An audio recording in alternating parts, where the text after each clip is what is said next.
બેસો બેસો. કેમ છે? શેખરજી ગયા જાત્રા, સમેત શેખરજી. અચ્છા અચ્છા. હા હા, સાથે આવ્યા છે. દર્શન કરવા હતા. આમ આપ યુટ્યુબમાં સાંભળ્યા છે આપને, ત્યાં કોવામાં જ છે અત્યારે. અચ્છા એટલે આપણા આશ્રમમાંથી બાજુમાં જ છે, પણ રોજ આવે. બાજુમાં એટલે શેમાં? પોતાનું મકાન. અચ્છા અચ્છા.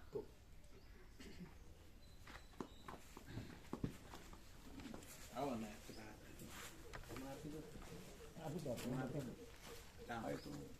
છે આપણું? આવો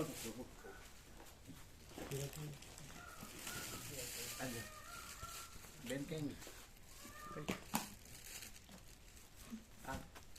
બધું લે પ્રસાદ કેમ છે? કેતન પ્રભુ કેમ છે? ચિરાગ પ્રભુ હા લઈ લો વ્યાપકમાં. હા.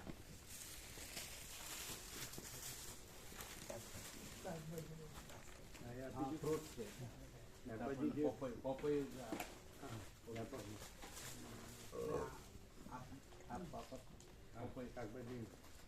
શાકભાજી બધું છે ને. આમ પૂર્ણ મજા આવે બધું શાકભાજી પ્રસાદ શબ્દ જ એને વ્યાપકમાં લઈ લો. ખાલી પ્રસાદ જેવું ત્યારે બધું ત્યારે ખોલામાં એટલે આપી દેશે. લઈ લો કેતન પ્રભુ.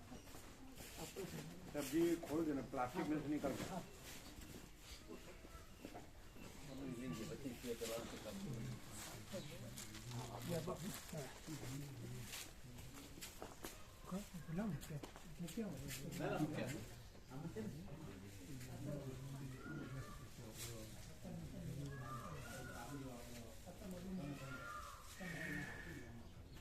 તમે મળ્યા યોગેશ પ્રભુ?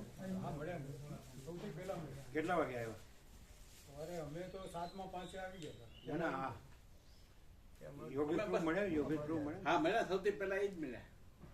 આવ્યા દાખલ થયા 7:05-10 મિનિટ આવી ગયા હતા.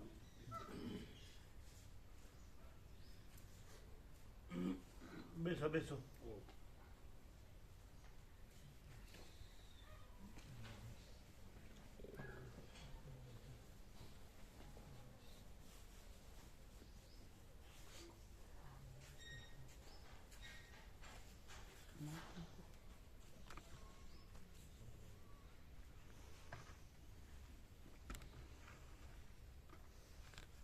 ભગવાનનું એસી ચાલુ છે.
ઓમ ઓમ.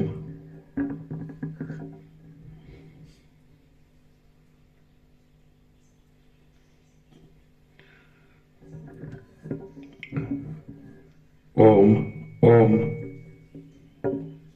બરાબર છે? બરાબર.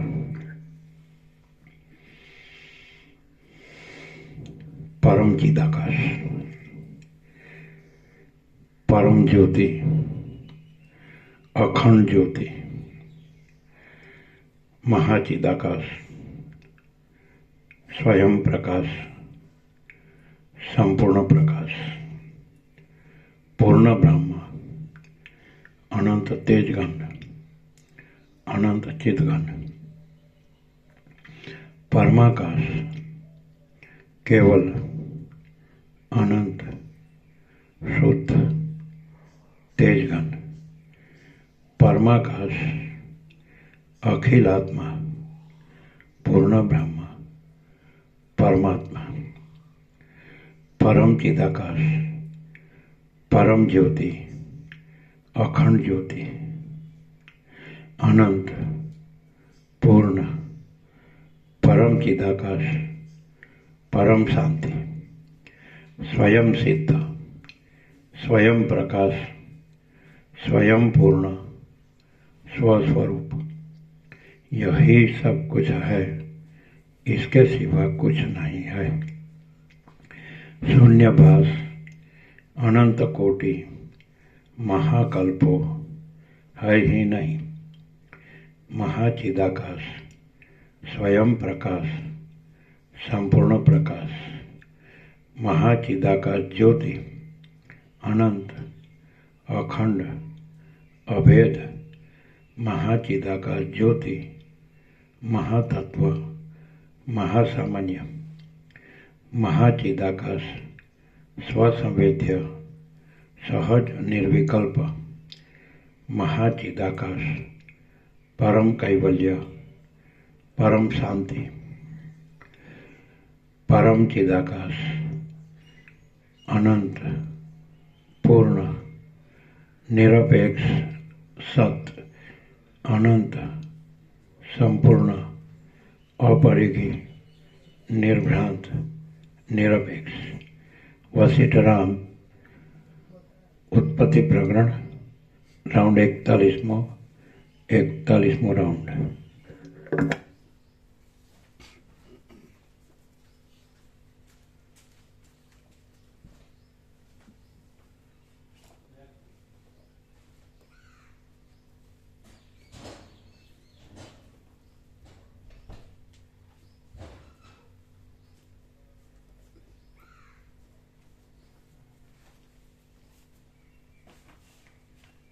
એડજસ્ટ થાય છે લાઇટને.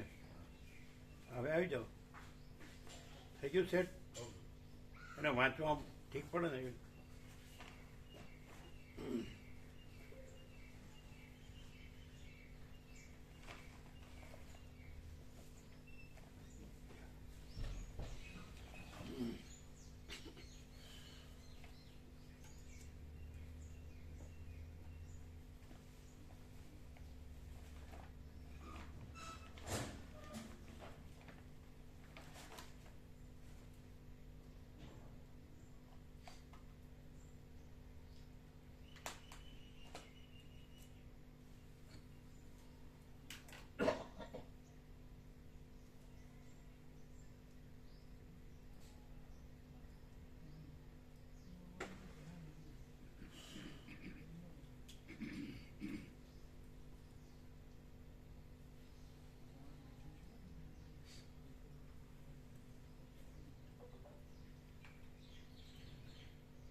आद्य परब्रह्म सद्गुरु देव की जय।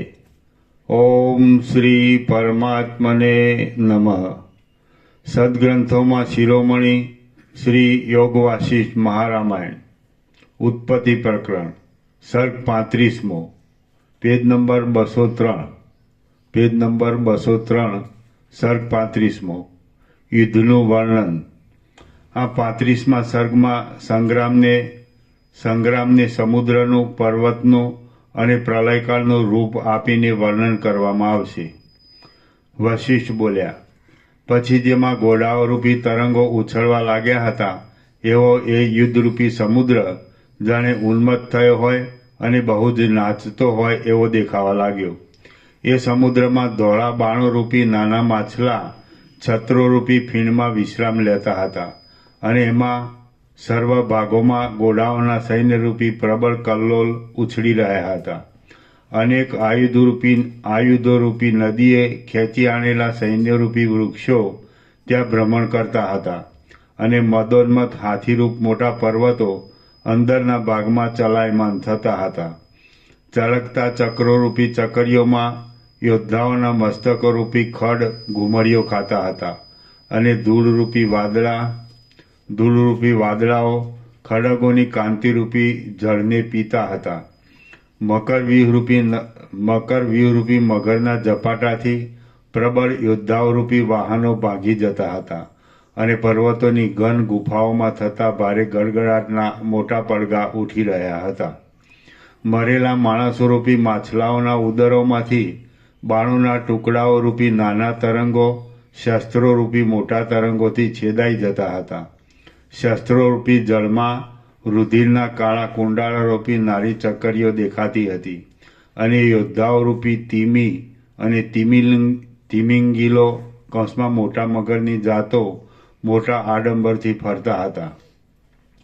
યોદ્ધાઓએ પહેરેલા લોઢાના કવચરૂપી કાળા પાણી ત્રાસ આપતા હતા અને કબંધોના ભ્રમણરૂપી જળની રેખાઓમાં યોદ્ધાઓના આભરણરૂપી રત્નો જોવામાં આવતા હતા.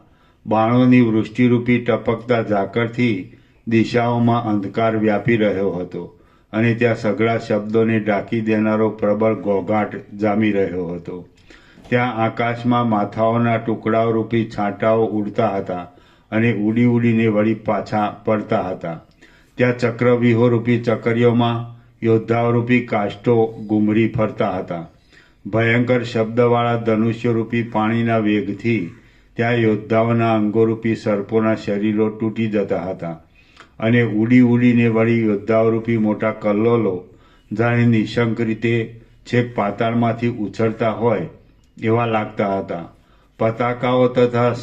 પતાકાઓ તથા શસ્ત્રોરૂપી ફીણના પુંજો વેગથી ત્યાં વારંવાર જવા આવવા લાગ્યા હતા અને વહેતી લોહીરૂપી નદીના વેગથી રથોરૂપી વૃક્ષો અંદર ચાલ્યા જતા હતા. ત્યાં ઘણા રુધિરૂપી જળના પરપોટાઓ હાથી જેવડા થઈ પડતા હતા અને સેનારૂપી પ્રવાહમાં ઘોડાઓ તથા હાથીઓરૂપી જળચરો ઉછળતા હતા. એ સંગ્રામ લોકોને ગંધર્વનગરની પેઠે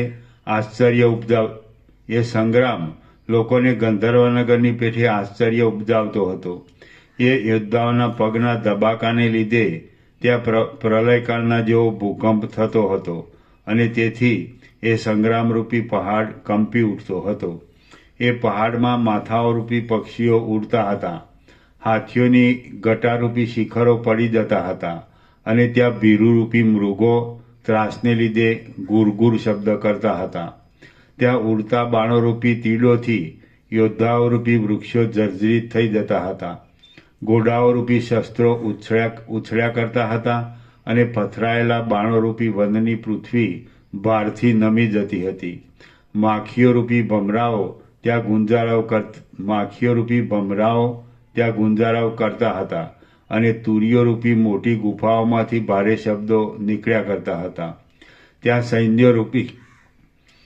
સૈન્યરૂપી તથા ઉડતી ધૂળરૂપી વાદળા ઘણીવાર સુધી જોવામાં આવતા હતા અને ત્યાં યોદ્ધાઓરૂપી સિંહો આળોટતા હતા. યોદ્ધાઓરૂપી શિખરોમાંથી ત્યાં લોહીરૂપી જળના ધોધ પડ્યા કરતા હતા. મોટા મોટા રથોરૂપી વૃક્ષો પડી જતા હતા અને ત્યાં તલવારોરૂપી ગેંડાઓ તપી જતા હતા.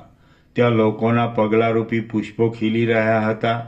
પતાકાઓ તથા છત્રોરૂપી વાદળાઓ લાગી રહ્યા હતા અને લોહીના પ્રવાહરૂપી નદીઓના પૂરમાં હાથીઓ ગર્જનાઓ કરીને પડતા હતા.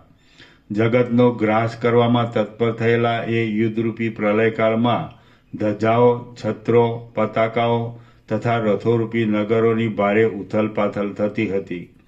ત્યાં ઉડતા નિર્મળ શસ્ત્રોરૂપી ઘણા સૂર્ય ઉગ્યા હતા અને મરી જવાના ભયરૂપ પ્રબળ દુઃખને લીધે સર્વ લોકોના અંતઃકરણો તપી ગયા હતા. ત્યાં ધનુષ્યરૂપી પુષ્કરાવર્તક નામના મેઘોમાંથી નિરંતર બાણોરૂપી જળની ધારાઓ પડ્યા કરતી હતી અને શિલા ઉપર સજેલી ખડકોની ધારાઓરૂપી વીજળીઓ આકાશને ઘેરી વળી હતી. ત્યાં કપાઈ ગયેલા પ્રાણીઓના લોહીના પૂરરૂપ સમુદ્રમાં હાથીઓરૂપ મોટા પર્વતો ડૂબી જતા હતા.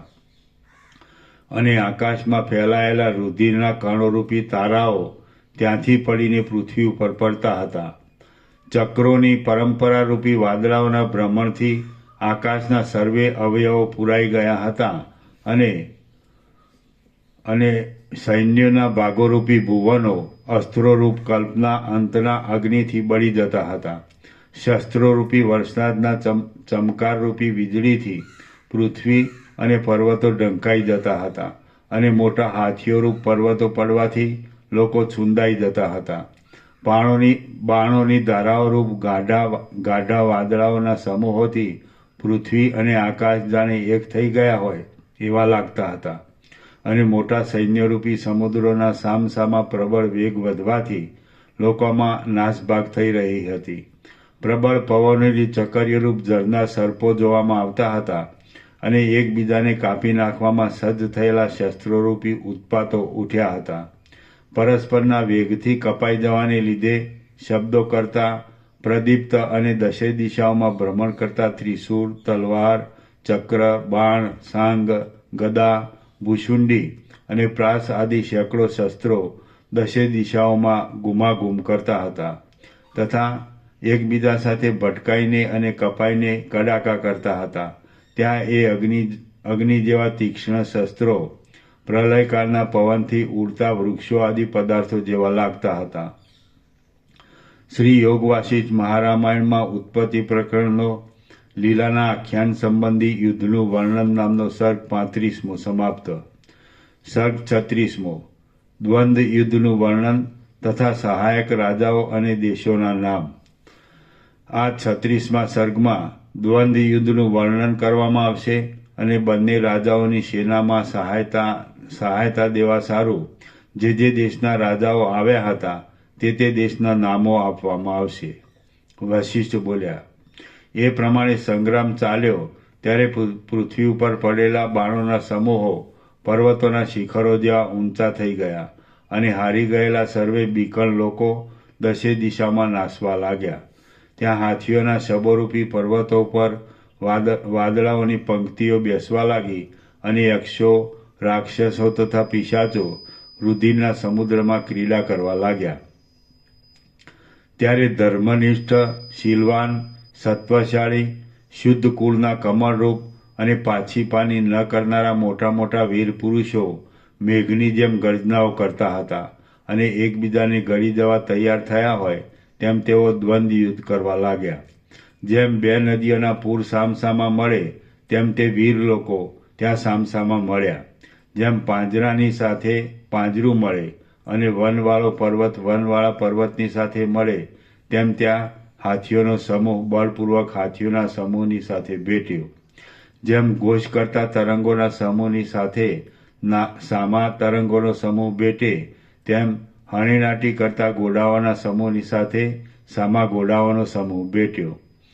જેમ પવનથી ડોલતો વાંસનો સમૂહ પવનથી ડોલી રહેલા સામા વાંસના સમૂહની સાથે ભેટે તેમ શસ્ત્રધારી પાયદળોનો સમૂહ સામા પાયદળોના સમૂહની સાથે ભેટ્યો. જેમ દૈવ ગતિથી ઉઠેલું અસુરોનું નગર બીજા તેવા નગરની સાથે ભેટીને ભીંસાય તેમ રથોનો સમૂહ સામા રથોના સમૂહની સાથે ભેટીને સંપૂર્ણ રીતે ભીંસાવા લાગ્યો. આકાશને પણ ઢાંકી નાખે એવી ધનુર્ધારી લોકોની સેના એવી રીતે યુદ્ધ કરવા લાગી હતી કે ફેંકવામાં આવતા અનેક બાળોની વૃષ્ટિથી આકાશમાં વાદળાઓના જેવી અપૂર્વ રચના થઈ જાય. પોતાના આયુધો કરતાં જુદા પ્રકારના આયુધોવાળાઓની સાથે લડવાનું આવ્યું ત્યારે કેટલાયક યોદ્ધાઓ મનમાં ભડકી ગયા અને એરણરૂપી પ્રલયકાળના અગ્નિમાંથી યુક્તિ કરીને નાસી જવા લાગ્યા. તે વખતે ચક્રવાળાઓની સાથે ચક્રવાળાઓ, ધનુષ્યવાળાઓની સાથે ધનુષ્યવાળાઓ, ખડગવાળાઓની સાથે ખડગવાળાઓ અને ભૂસુંડીવાળાઓની સાથે ભૂસુંડીવાળાઓ યુદ્ધ કરવા લાગ્યા. ત્યારે મશાલવાળાઓની સાથે મશાલવાળાઓ, ભાલાવાળાઓની સાથે ભાલાવાળાઓ, વૃષ્ટિવાળાઓની સાથે વૃષ્ટિવાળાઓ અને પ્રાસવાળાઓની સાથે પ્રાસવાળાઓ લડવા લાગ્યા. તે સમયે મુદગરવાળાઓની સાથે મુદગરવાળાઓ, ગદાવાળાઓની સાથે ગદાવાળાઓ, સાંગવાળાઓની સાથે સાંગવાળાઓ અને ત્રિશૂળવાળાઓની સાથે ત્રિશૂળવાળાઓ યુદ્ધ ખેલવા માંડ્યા. ત્યાં પ્રાસવાળાઓની સાથે પ્રાસવાળાઓ, ફરસીવાળાઓની સાથે ફરસીવાળાઓ, લાકડીવાળાઓની સાથે લાકડીવાળાઓ અને પથરાવાળાઓની સાથે પથરાવાળાઓ રણભેટ લેવા માંડ્યા. ત્યારે પાસવાળાઓની સાથે પાસવાળાઓ, ખીલાવાળાઓની સાથે ખીલાવાળાઓ, છરીવાળાઓની સાથે છરીવાળાઓ અને બિંદીપાલવાળાઓની સાથે બિંદીપાલવાળાઓ જૂઝવા લાગ્યા. તે વખતે વજ્રમુષ્ટિથી લડનારાઓ સાથે વજ્રમુષ્ટિથી લડનારાઓ, અંકુશવાળાઓની સાથે અંકુશવાળાઓ, હળવાળાઓની સાથે હળવાળાઓ અને ત્રિશૂળવાળાઓની સાથે ત્રિશૂળવાળાઓ યુદ્ધ કરવા લાગ્યા. ત્યાં લોઢાની કાળી સાંકળોવાળાઓની સાથે તેવી રીતે સાંકળોવાળાઓ અને લોઢાની કાળી ઝાડવાળાઓની સાથે તેવી ઝાડવાળાઓ લડવા લાગ્યા. કલ્પાંત સમયને લીધે ક્ષોભ પામેલા સમુદ્રના મોજાઓ જેમ સામસામા અથડાય તેમ એ વીર લોકો ત્યાં કોપ કરીને પરસ્પર યુદ્ધ કરવા લાગ્યા.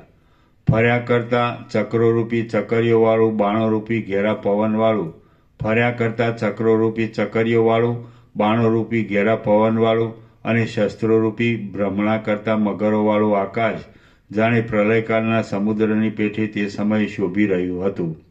એ અંતરિક્ષરૂપી સમુદ્રમાં આયુધોરૂપી કલ્લોલો ઉછળી રહ્યા હતા અને તેથી પક્ષીઓરૂપી જળચરો વ્યાકુળ થઈ ગયા હતા.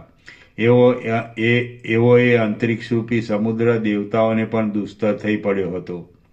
પોતપોતાની સેનાઓની મધ્યમાં ઊભા રહીને વિદુરથ રાજાએ તથા સિંધુ રાજાએ એવી ગોઠવણ કરી હતી કે તેથી વિદ્યા, બુદ્ધિ, બળ, શૌર્ય, અસ્ત્રો, ઘોડાઓ, રથો અને ધનુષ્યો એ 8 સાધનોની દિવ્ય સંપત્તિવાળા બંને સૈન્યના લોકોમાંથી અડધા લોકો યુદ્ધ કર્યા વિના ઊભા રહે અને અડધા લોકો આવેશપૂર્વક દ્વંદ્વ યુદ્ધ કરે.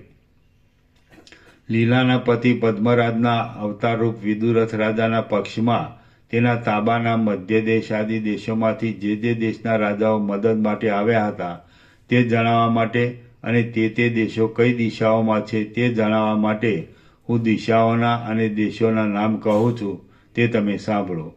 કૌશલ, કાશી, માગધ, મૈથિલ, ઉત્કલ, મેખલ, કરકર, મૃદગ, સંગ્રામ સૌડક, મુખ્ય હિમ, રુદ્રમુખ્ય, તામ્રલિપ્ત, પ્રાગજ્યોતિષ, વાજીમુખ, અંબષ્ઠ, પુરુષાદક, વર્ણકોષ્ઠ, વિશ્વોત્ર, આમમીનાસન, વ્યાઘ્રવક્ત્ર, કિરાત, સૌવીર અને એક પાદક એટલા દેશો અને માલ્યવાન, શિબી, આંજન, વૃષલ, ધ્વજ, પદ્માન્ય તથા ઉદયાચળ એ પર્વતો પૂર્વ દિશામાં તેના તાબામાં હતા.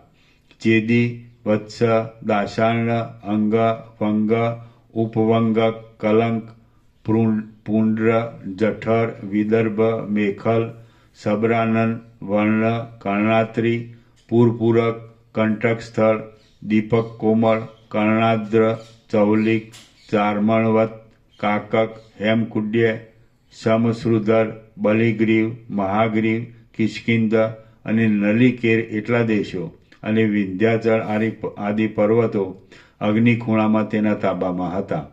વિંધ્યાચળ, કુસુમાપીડ, મહેન્દ્ર, દુર્ધર, મલય તથા સૂર્યવાન એટલા પર્વતો તેમજ રાજ્ય સમૃદ્ધિક, અવંતી, શાંબવતી, દસપુર, કથા, ચક્ર, ઋષિકાતુર, કચ્છપ, વનવાસ, ઉપગીરી, ભદ્રાગીરી, નાગર, દંડક, ગણરાષ્ટ્ર, નૃરાષ્ટ્ર, શાહ, શૈવ, આર્ષ્યમુખ, કરકોટ, વનબિંબિલ, પંપાનિવાસી, કર્કવીરક, સ્વરિક, યાસિક, ધર્મપત્તન, પંજીક, કાશિક, તૃણખલ્લુલ, યાદ, તામ્રપર્ણક, ગોનર્દ, કનક, દીનપત્તન, તામ્રિક, દંભરાકીર્ણ, સહકારણ્યક, વૈતુંડક, તુંબવન, લાજીન, દ્વીપકર્ણિક, કર્ણિકાબ, શિબી, કૌકર્ણ, ચિત્રકૂટ, કર્ણાટ, મંટવટક, મહાકટકિકા, આંધ્ર, કોલગીરી આવંતિક, વિચેરિક, ચંડાયત, દેવનક, ક્રૌચ, વાહ, શિલા, ક્ષારોદ, ભોનદ, મર્દન, મલય, ચિત્રકૂટ શિખર અને લંકા એટલા દેશો દક્ષિણ દિશામાં એ લીલાના પતિ વિદુરથના તાબામાં હતા. મહારાજ્ય સુરાષ્ટક, સિંધુ, સૌવીર, શુદ્ર, આભીર, દ્રવિડ, કીટક, સિદ્ધખંડ, કાલીરુહ, બાહલિક, માર્ગણ, વંત, ધુમ્ર, તુંબક, લાજગણ, ગિરિવાસી, અબ્ધિતોક અને નિયુત એટલા દેશો અને હેમગીરી, રૈવતક, જયકચ્છ તથા મયવર એટલા પર્વતો નૈઋત્ય ખૂણામાં એ લીલાના પતિના રાજ્ય તળે હતા. પર્વતોમાં યૌવન લોકો જ રહેતા હતા. હવે વિદુરથ રાજાના શત્રુ સિંધુરાજના રાજ્ય નીચે જે દેશો હતા તેમના નામો કહું છું તે સાંભળો. મણિમાન, કુશપર્ણ, વન, અકૈહી, મેઘભવ, ચક્રવાન, અસ્તાચળ, મોતીમય તથા મણિમય પૃથ્વીવાળો મહેન્દ્ર અને સેંકડો નાના પર્વતોથી વીંટાયેલો રથાશ્વ એટલા મોટા પર્વતો અને દર્ભના તથા બ્રાહ્મણોના કાળરૂપ પંચજન, ભારક્ષતથ, પારક, શાંતિક, શૈબ્ય, સ્મરક, યાચ્છ, ગુરુત્વ, નિયમ, હૈહય, સુહ્ય, ગાય, તાજિક, કણક, દક્ષિણના તથા ઉત્તરના કતક દેશના પડખાના બેકર્ક, ગિરિપર્ણ તથા અવમ એટલા દેશો પશ્ચિમ દિશામાં તેના રાજ્ય તળે હતા. પશ્ચિમ દિશાના એ ઘણા ખરા દેશો ધર્મની મર્યાદાઓથી રહિત અને મ્લેચ્છ જાતિના જ નિવાસરૂપ હતા. સઘળા દેશો પછી 200 યોજનની નિર્જન પૃથ્વી અને તે પછી ઉપર કહેલા મહેન્દ્ર અને રથાશ્વ નામના 2 પર્વતો હતા. એ પર્વતો પછી ભયંકર મહાસમુદ્ર હતો અને તે સમુદ્રને કિનારે પારિયાત્ર નામનો પર્વત હતો. એ સગળું એ રાજ્યના તાબામાં જ હતું. ગિરિમતી, વેણુપતિ, નરપતિ, ફલ્ગુવણક, ભાવન, વનમિલ, નલિન, જેમાં રહેનારાઓના કેશ, અંગો તથા બાહુઓ લાંબા થાય છે એવો દીર્ઘદેશ, રંગ, સ્તનિક, અન્ય, ગુરુ, ચલુ અને ગાયોને, બળદોને તથા સંતાનોને ખાઈ જનારી સ્ત્રીઓનો દેશ, સ્ત્રી રાષ્ટ્ર એટલા દેશો વાયવ્ય ખૂણામાં તેના રાજ્ય નીચે હતા. હિમાલય, ક્રૌચ, મધુમાન, કૈલાસ, વસુમન અને મેરુ એટલા પર્વતો અને મદ્ર, વારેવ, ઔધેય, માલવ, સુરસેનક રાજ્ય, અર્જુનાતનય, ત્રિગર્ત, એકપાદ, શુદ્ર, મવલ, સ્વસ્તવાસી, અબળ, પ્રબળ, શાક, ક્ષેમધૂર્તિ, દશધાન, ગાવસન્ય, દંડ, હન્યસન, ધાનક, સરક, વાટિયાન, અંતદ્વીપ, ગાંધાર, અવંતી, સુર, તક્ષશિલા, વિલવ, ગોધની, પુષ્કરાવર્તના પેટામાં આવેલો યશોવતી, નાભિમતી, તિક્ષા, કાલવર, કાહનગર, સુરભૂતિપુર, રતિકાદર્શ, અંતરાદર્શ, પિંગલ, પાંડવ્ય, યામુન, યાતુદાનક, માનવ, નાંગન, હેમતાલ અને સ્વસ્વમુખ એટલા દેશો ઉત્તર દિશામાં તેના રાજ્ય નીચે હતા. એ દેશો પછી ઉપર કહેલા હિમાલય, વસુમાન, ક્રૌચ અને કૈલાસ એ 4 પર્વતો હતા. તે પછી જનવસ્તી વિનાની 8,000 યોજનની પૃથ્વી આદિ હતી.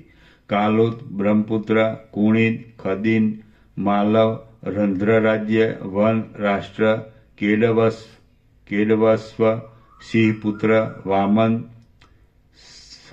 સાવાકત્ય, અપલ, વહ, કમીર, દરદ, અભિસાસદ, જારવાક, પલોલ, કુલી, કૌતુક, કિરાત, યામુપાક અને દીન એટલા દેશો ઈશાન ખૂણામાં તેના રાજ્ય નીચે હતા. તે પછી એ દિશામાં સોનાની પૃથ્વી, તે પછી ઘણી શોભાવાળી દેવસ્થળના ઉપવનની પૃથ્વી, તે પછી વિશ્વાવસુનું ઉત્તમ મંદિર, તે પછી કૈલાસની પૃથ્વી અને તે પછી વિદ્યાધરોના તથા દેવતાઓના વિમાન જેવી પૃથ્વીવાળો મંજુવન નામનો પર્વત હતો. શ્રી યોગ વાસિષ્ઠ મહારામાયણમાં ઉત્પત્તિ પ્રકરણનો લીલા આખ્યાન સંબંધી જનપદ વર્ણન નામનો સર્ગ 36મો સમાપ્ત. સર્ગ 37મો. દ્વંદ્વ યુદ્ધમાં યોદ્ધાઓનો જય પરાજય. આ 37મા સર્ગમાં મધ્ય દેશના અંદરના દેશોના નામો અને દ્વંદ્વ યુદ્ધમાં તે દેશના રહેવાસી લોકોનો જય પરાજય કહેવામાં આવશે. વશિષ્ઠ બોલ્યા, એ રણસંગ્રામમાં માણસો તથા હાથીઓ તુરતા તુરત કપાઈ જવાથી દારૂણતા જામી રહી હતી અને યોદ્ધાઓ હું પહેલો એમ બોલીને સૈન્ય ઉપર તૂટી પડતા હતા. ત્યારે જેમ પતંગિયા અગ્નિમાં જોશભેર પડીને ભસ્મ થઈ જાય છે, તેમ ઉપર કહેલા અને બીજા યોદ્ધાઓ પ્રયત્નપૂર્વક એ રણ અગ્નિમાં પડીને ખાક થઈ જતા હતા. આ યુદ્ધમાં વિદુરથ રાજાના પક્ષમાં મધ્ય દેશની અંદરના બીજા પણ કેટલાક દેશોના રહેવાસીઓ હતા. એમના નામો મેં તમને કહ્યા નથી, તો તે હું કહું છું, તમે સાંભળો. તદેહિક, સુરસેન, ગુડ, અશ્વદ, નાયક, ઉત્તમ જ્યોતિ, ભદ્ર, મદ, માધ્યમિક, આદિ, સાલુ, કાકોદ્ય, માલાસ્ય, દૌર્ગ્નેય, પીપલાયન, માંડવ્ય, પાંડુનગર, સૌગ્રીવાદ્ય, ગુરુગ્રહ, પારિયાત્ર, કુરાષ્ટ્ર, યામુન, ઉદુંબર, રાજ્યાક્ષય, ઉજ્જીહાન, કાલકોટિક, માથુર, પાંચાલ, ધર્મારણ્ય, ઉત્તર દક્ષિણ, પાંચાલક, કુરુક્ષેત્ર અને સારસ્વત ઇત્યાદિ દેશોના ઘણા લોકો વિદુરથ રાજાના સૈન્યમાં હતા. ત્યાં કુંતી દેશના અને 5 નદ દેશના લોકોએ ફેંકેલા વસ્ત્રોથી ભાગી જતી ત્યાં કુંતી દેશના અને 5 નદ દેશના લોકોએ ફેંકેલા શસ્ત્રોથી ભાગી જતી અને ધ્રુજી ઉડતી અવંતી દેશના રથોની પંક્તિ ભૈરવ જપના ખાડામાં પડીને નાશ પામી ગઈ. વસ્ત્રવતીના રહેવાસીઓએ કાપી નાખેલા અને ધરતી પર પડેલા કોશ બ્રહ્માવસાનના રહેવાસીઓને મદોન્મત હાથીઓએ કચરી નાખ્યા. દાસપુરના રહેવાસીઓના ઉદર તથા માથાઓ શસ્ત્રોથી વિંધાઈ ગયા હતા અને બાણક્ષિતિના રહેવાસીઓએ 1 યોજન સુધી પાછળ દોડીને તેમને દબાવીને પાણીના ધરામાં ડુબાડી દીધા હતા. ઉદર ફાટી જવાથી નીકળી પડેલા આંતરડાઓ વડે વીંટાઈ ગયેલા શાંતિક દેશના રહેવાસીઓ જડ થઈને પૃથ્વી ઉપર પડી ગયા અને રાત્રિમાં પિશાચોએ તેમને ચાવી ખાધા. સંગ્રામરૂપી યજ્ઞમાં દીક્ષા પામેલા અને ભારે સિંહનાદ કરતા ભદ્રગીરીના રહેવાસીઓએ મરગના રહેવાસીઓને પૃથ્વીના જળ ભરેલા ખાડાઓમાં કાચબાઓની પેઠે નાખી દીધા. દંડિકા નગરીના રહેવાસીઓ મહાન શત્રુઓને ભગાડનારા હતા, છતાં ત્યાં પોતે જ ભાગી રહ્યા હતા. પવનો જેમ વાત પ્રેમી હરણાને દોડાવે છે, તેમ હૈહેયે દંડિક નગરીના નિવાસીઓને દોડાવ્યા. હાથીઓના દંતશૂળોથી ભેદાયેલા અને શત્રુઓનો સંહાર કરનારા દરદના રહેવાસીઓએ લોહીની મહાનદી જાણે ઝાડના પાદરાઓની પેઠે તાણી ગઈ. બાણોએ ભેદી નાખેલા અને શિથિલ જીવિતોવાળા વૃદ્ધ ચીના લોકોએ પોતાના શરીરોને ભારરૂપ સમજીને સમુદ્રમાં પડતા મૂક્યા. કર્ણાટક પ્રદેશના પ્રબળ યોદ્ધાઓએ ઉડાવેલા ભાલાઓના પરિણામે જેમના માથા ઝટકાઈ ગયા હતા, તે નલદ નિવાસી સુર લોકો પ્રાતઃકાળમાં જેમ તારાઓ વીંખાઈ જાય તેમ વીંખાઈ ગયા. મગરોના સમૂહ સરખા મોટા હાથીઓએ જ્યારે વેગથી શસ્ત્રોનો નાશ કરી નાખ્યો, ત્યારે દશક તથા શકના રહેવાસી લોકો પરસ્પરના ચોટલાઓ પકડી લડવા લાગ્યા અને ગર્જનાઓ કરવા માંડ્યા.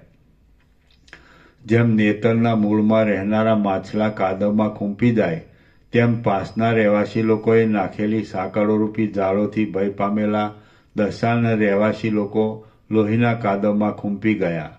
રણમાં તંગણ દેશના રહેવાસીઓના ઊંચા ખડગોએ તથા સેંકડો ખીલાઓએ ગુજરાતના રહેવાસીઓનો નાશ કર્યો અને તેમની સ્ત્રીઓના કેસનું મુંડન કર્યું.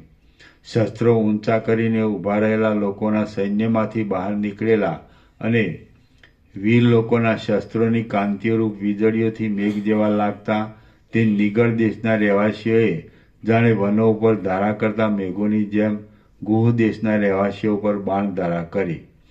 જેમ બળદોનું ટોળું લીલા ખડો ઉપર પડે તેમ શત્રુઓ ભૂસુંડીઓના મંડળના પ્રકાશથી કાળા થયેલા સૂર્યના ઉત્પાતરૂપ સમજીને અત્યંત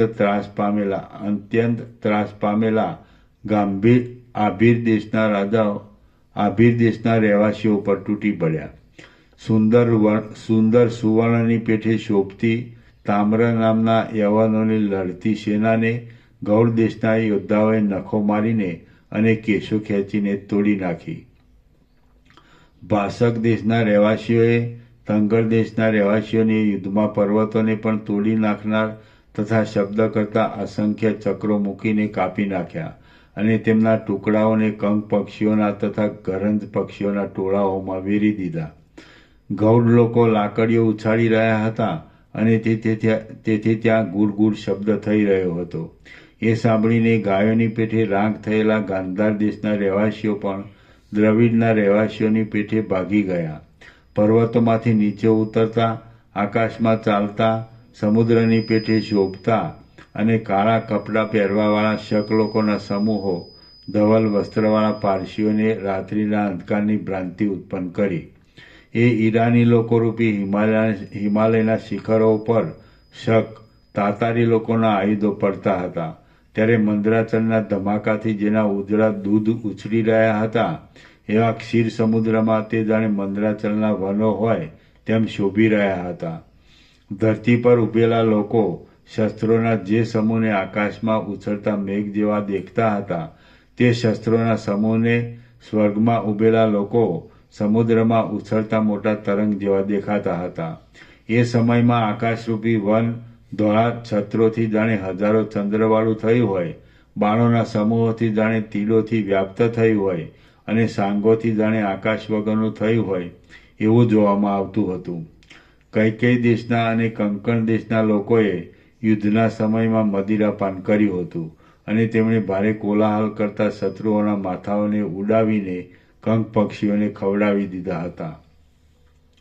અંગ દેશના યોદ્ધાઓએ કિક્યારીથી જ કિરાત દેશની સેનાઓરૂપ કુમારીઓના મનોરથનો ભૂક્કો કાઢી નાખ્યો હતો અને ભૈરવોની પેઠે ગર્જના કરી હતી. કાશ દેશના લોકો અદ્રશ્ય રીતે માયાથી પક્ષીઓ બન્યા અને ઉગ્ર પવનો જેમ ધૂળને ઉડાડી દે છે તેમ તેમણે પાંખોથી તદૈહક દેશના રહેવાસીઓને ઉડાડી દીધા. જેમણે શત્રુઓને અત્યંત તોડી નાખ્યા હતા એવા નામર દેશના રહેવાસીઓએ ઘેલા થઈ જઈને રણમાં પોતાના શસ્ત્રોને તથા વસ્ત્રોને ફગાવી દીધા હતા અને તેઓ બીજા લોકો હાંસી કરે એવી રીતે નાચવા લાગ્યા હતા, હસવા લાગ્યા હતા તેમજ ગાવા લાગ્યા હતા. જ્યાં રણકતી ગુગરમાળાવાળી સાંગોની વૃષ્ટિ થવા માંડી ત્યાં સાલ્વ દેશના યોદ્ધાઓએ તેને બાણરૂપ પવનથી તરત ઉડાવી દીધી અને તેના ઝીણા ઝીણા ટુકડાઓ કરી નાખ્યા. ભાલાઓને ફેરવતા કુંતી દેશના યોદ્ધાઓએ જેમને કાપી કચરીને શબરૂપ કર્યા હતા તે શૈબ્ય દેશના યોદ્ધાઓ સ્વર્ગમાં જવાના સમયે વિદ્યાધરો જેવા જણાતા હતા. ધરતીને પગ તળે ચાપી રાખનારી તે ધીરતારૂપી અહીન દેશની સેનાએ માત્ર ચાલવાનો દોડ દેખાડીને જ પાંડુનગરના લોકોને લૂંટી લીધા. જેમ હાથીઓ વૃક્ષોને ભાગી નાખે તેમ પાંચ નદ દેશના મત યોદ્ધાઓએ ભાલાઓથી, હાથીઓના દાંતોથી અને વૃક્ષોથી પ્રબળ યુદ્ધ કરનારા તદૈહક દેશના લોકોને ભાગી નાખ્યા. નીપ દેશના યોદ્ધાઓએ ચક્રોથી તથા કરવતોથી ઘોડાઓ સહિત કાપી નાખેલા અને તેથી ધરતી પર પડેલા બ્રહ્મવસ્તનક દેશના યોદ્ધાઓ ધરતી પર પડેલા પ્રફુલ્લિત વૃક્ષોની પેઠે શોભવા લાગ્યા. જઠર દેશના યોદ્ધાઓએ કુહાડાઓથી શ્વેતકાક દેશના મુખ્યરૂપ સૈન્યને કાપી નાખ્યું અને પડખામાં ઉભેલા ભદ્ર દેશના રાજાએ બાણોરૂપ અગ્નિથી જઠર દેશના યોદ્ધાઓને બાળી નાખ્યા. બંધનના સ્તંભો નહીં છતાં પણ કાષ્ઠયોદ્ધ દેશના સૈન્યમાં બંધાઈ ગયેલા માતંગત દેશના યોદ્ધારૂપ બુઢા હાથીઓ જેમ અગ્નિમાં કાષ્ઠો લય પામી જાય તેમ યુદ્ધમાં લય પામી ગયા. ત્રિગર્ત દેશના યોદ્ધાઓએ પકડેલા મિત્રગર્ત દેશના યોદ્ધાઓ શરીરના ઉપલા ભાગથી ખડની પેઠે આમ તેમ વળી ગયા અને જાણે પાતાળના છેડામાં ભાગી જવા માંગતા હોય તેમ તેઓ ઊંધે માથે ઢળી પડ્યા. જેમ મંદ શક્તિવાળા બુઢા હાથીઓ કાદવમાં ખૂંચી જાય તેમ મંદ શક્તિવાળા વર્નિલ દેશના યોદ્ધાઓ મંદ પવનથી હાલતા સમુદ્રની જેમ શોભી રહેલા તે માગધ સૈન્યમાં ખૂંચી ગયા. જેમ તડકાઓ માર્ગમાં વીંખાઈ ગયેલા પુષ્પોના સુકુમારપણાને હરી લે તેમ ચેદી દેશના યોદ્ધાઓએ રણભૂમિમાં ઉભેલા તંગર દેશના યોદ્ધાઓની ચેતનાને હરી લીધી. પૌરવ દેશના યોદ્ધાઓની ગર્જનાને સાખી નહીં રહેતા અને કાળ જેવા પરાક્રમવાળા કૌશલ દેશના વીર યોદ્ધાઓ પૌરવ લોકોએ કરેલી ગદાઓની, પ્રાસોની, બાણોની અને સાંગોની અતિવૃષ્ટિથી કાયર થઈ ગયા. જેમ પર્વતમાં પરવાળાના વૃક્ષો કંપે તેમ પૌરવ લોકોના ભાલાઓથી અંગો કપાઈ જતા પણ આશ્ચર્ય નહીં પામતા અને ઘાટા લોહીથી ઉગતા સૂર્ય જેવા લાગતા તે કૈસર લોકો રણભૂમિમાં કંપવા લાગ્યા. જેમ પવનથી કંપેલા અને ભ્રમરોના સમૂહથી વીંટાયેલા વાદળા આકાશમાં ભ્રમણ કરે તેમ બાણોના ઓઘથી કંપેલા અને મોટા મોટા શસ્ત્રોથી વીંટાયેલા કૌશલ લોકો યુદ્ધભૂમિમાં ભ્રમણ કરવા લાગ્યા. એ લોકોના ગર્જના કરતા ગજો બાણોરૂપી ધારાઓને ધરનારા હોવાને લીધે મેઘ જેવા લાગતા હતા. બાણોરૂપી ઊનથી પૂર્ણ હોવાને લીધે ઘેટાઓ જેવા લાગતા હતા. બાણોરૂપી પાંદડાથી વીંટાયેલા હોવાને લીધે વૃક્ષો જેવા લાગતા હતા અને તેઓ ઘુમરીઓ ફરવા લાગ્યા હતા. વનરાજ નામના દેશના રહેવાસી યોદ્ધાઓ રૂપી જરાથી જીર્ણ થયેલા કંદક સ્થળ નામના દેશના યોદ્ધાઓ અત્યંત ખેંચાવાને લીધે કાચા તાંતણાઓની પેઠે તૂટી ગયા. રથોના પૈડા લોહીના ખાડાઓમાં ખૂંચી જતા હતા. એટલે એમ વાદળાઓ વનના પહાડો પર તૂટી પડે એટલે જેમ વાદળાઓ વનના પહાડો પર તૂટી પડે તેમ ઘણા લોકો તે રથો ઉપર તૂટી પડતા હતા. ઘણી જનતાના સમૂહો એકઠા થવાથી એ રણભૂમિ વન જેવી થઈ ગઈ હતી. તેમાં સાલ દેશના તથા તાલ દેશના યોદ્ધાઓ હસ્તો કપાઈ જવાને લીધે તાળ જેવા અને મસ્તકો કપાઈ જવાને લીધે ઠૂંઠાના સમુદાય જેવા દેખાવા લાગ્યા. મત્ત યૌવનવાળી અને ઉત્તમ વીર પુરુષોને પ્રાપ્ત થયેલી નંદનવનની અપ્સરાઓ આનંદથી મેરુ પર્વતના વનોમાં અને ઉપવનોમાં ગાયન કરવા લાગી. આનંદના ઊંચા શબ્દો કરતું સૈન્યરૂપી વન જ્યાં સુધી તેમાં સમાપક્ષરૂપ પ્રલયકાળના અગ્નિની જ્વાળાને પહોંચી ન હતી ત્યાં સુધી શોભા પામ્યું. પિશાચોની પેઠે અનેક રૂપો ધરનારા કામરૂપાદી દેશોના રહેવાસીઓની સાથે રણમાં ભેટેલા, કપાઈ ગયેલા અને તેમના ભૂતોએ જેમના શસ્ત્રો હરી લીધા છે એવા દશાણ દેશના યોદ્ધાઓ જેમ વાછરડાઓ નાના છોડવાઓને પાડીને ભાગી જાય તેમ આડા ઉભેલ કર્ણ દેશના યોદ્ધાઓએ પાડીને ભાગી ગયા.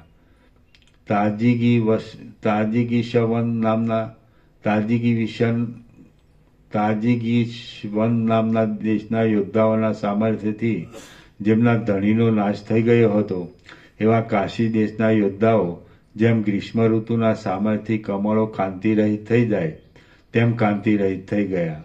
મેષર દેશના યોદ્ધાઓએ તુષાક દેશના યોદ્ધાઓને બાણોથી, સાંગોથી, તલવારોથી અને મુદગરોથી ઢાંકી દીધા. નરક દેશના યોદ્ધાઓએ કટકચ્છલ દેશના યોદ્ધાઓને જુડી નાખ્યા એટલે તેઓ નાસી જ ગયા.